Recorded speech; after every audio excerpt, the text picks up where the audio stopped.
25 years later, Legion of Christ victims seek reparations. It has been 25 years since a Connecticut newspaper exposed one of the Catholic Church's biggest sexual abuse scandals. Vatican City, a Connecticut newspaper exposed one of the Catholic Church's biggest sexual abuse scandals by reporting 25 years ago Wednesday that 8 men had accused the revered founder of the Legion of Christ religious order of raping and molesting them when they were boys preparing for the priesthood. It took a decade for the Vatican to sanction the founder, the Reverend Marcial McKeel, and another decade for the Legion to admit he was a serial pedophile who had violated at least 60 boys. In the meantime, the original whistleblowers suffered a defamation campaign by the Legion, which branded them liars bent on creating a conspiracito heard a man considered a living saint. As they marked the quarter-century anniversary of revelations that tarnished the legacy of St. John Paul II, 3 of McKeel's victims are still seeking reparations from the Legion to compensate for the abuse they suffered and the moral harm done to their reputations by the order. They had refused earlier compensation offers that their fellow survivors accepted, and a mediation process begun in 2019 has stalled, according to emails in documents provided to the Associated Press.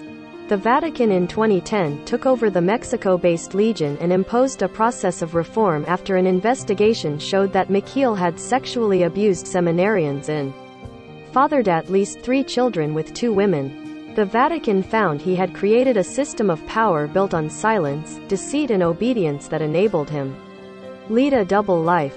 The findings were by no means news to the Holy See.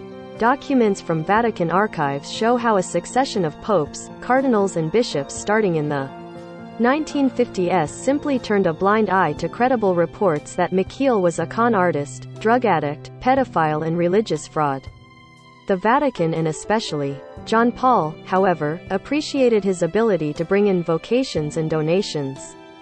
The reality of Maciel's depravity burst into the public domain February 23, 1997, when the Hartford Courant published a lengthy exposé by investigative journalists Jason Berry and the late Gerald Renner about McKeel and the Order, whose U.S. headquarters were based in Connecticut. The story, which formed the basis of a 2004 book, Vows of Silence, quoted several victims by name who independently reported that McKeel would bring them into his bedroom at night, and under the pretense of abdominal pain, induce them to masturbate him. When the Courant ran the long investigative piece Renner and I did on McKeel, we thought Pope John Paul II would see the light and punish McKeel, Berry told the AP in an email. He noted that other mainstream media only began reporting on clergy sexual abuse after the Boston Globe's Spotlight Revelations in 2002. By then, John Paul's blind faith in McKeel was a cover-up by any other term, and lasted till his death. A year after the original Courant story, in 1998, the victims filed a formal canonical complaint against McKeel with the Vatican's Congregation for the Doctrine of the Faith, where the case languished until after John Paul died.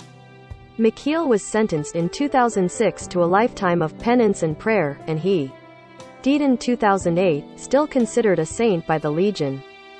Following the Vatican-mandated reform process, the Legion apologized and tried to make amends, even as it has been forced to confront revelations of a new generation of abusers within its ranks, some of them Maciel's original victims, and the superiors who covered up for the crimes, some of whom remain in.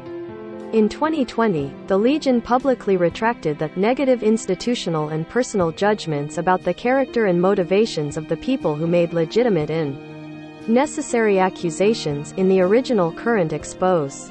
Naming the original victims, it said, "Today we recognize as prophetic their accusations in favor of truth and justice." But José Barba, one of the most vocal of the original 8 survivors, wants the Legion to formally retract what he calls the lies the order provided to the Coranto discredit him and the other victims.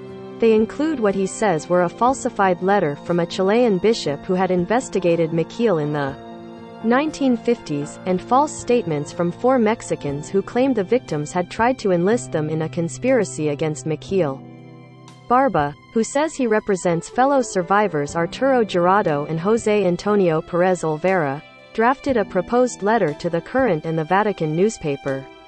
Thotha wanted the Legion to submit to retract the claims. But then Legion's superior, the Reverend Eduardo Robles Gil, refused during a December 2019 mediation meeting in Mexico City, Barba said. In a January 4, 2020 summary of that meeting, Barba said the Legion's initial calculus of a low five-figure settlement offer for each of the three remaining victims was a humiliation, and he proposed a team of 5 arbitration experts to determine a more just reparation. Robles Gil signed the summary but wrote, "I received this without accepting the process that is asked for, and it remains at our consideration to accept it." The Legion's new superior, the Reverend John Connor, tried unsuccessfully to engage with Barba after his February 2020 election, sending 2 letters that went unanswered until Barba emailed him on January 5, 2021, seeking to restart negotiations. Connor assured him he wanted to find ways to contribute to heal and close the painful events of the history of our congregation. But in an email, Connor said Barba's proposal for 5 arbitration experts wouldn't help in finding a shared resolution. Barba never replied. "I don't trust them because it's not in good faith," he told the AP. In a statement to the AP, Legion spokesman the Reverend Aaron Smith noted that the order had reached settlements with most of the historic victims and hoped for a resolution with the remaining ones. "We are sad that meeting still has not happened, especially considering the positive experience of the encounters with other victims of Father McKeel," Smith said in a statement. "We continue to remain hopeful it will take place in the near future, permitting open dialogue with him." Barba, meanwhile, says he is getting old and his 2 confreres are ailing. While they are hailed by ex-legionaries as Los Eight Magnificos, the Magnificent Eight, for having stood up to McKeel and the order, Barba recalls a November 8, 1997 letter he and the others wrote to John Paul, translated into Polish, asking for the Papa to hear their pain and do something. "It appears inconceivable to us, Holy Father, that our grave revelations and complaints mattered absolutely nothing to you," they wrote, according to a copy of the letter provided to the AP. "We want the Church and society to understand that all we want is justice, not only for legitimate personal vindication, but for the good of the Church and society."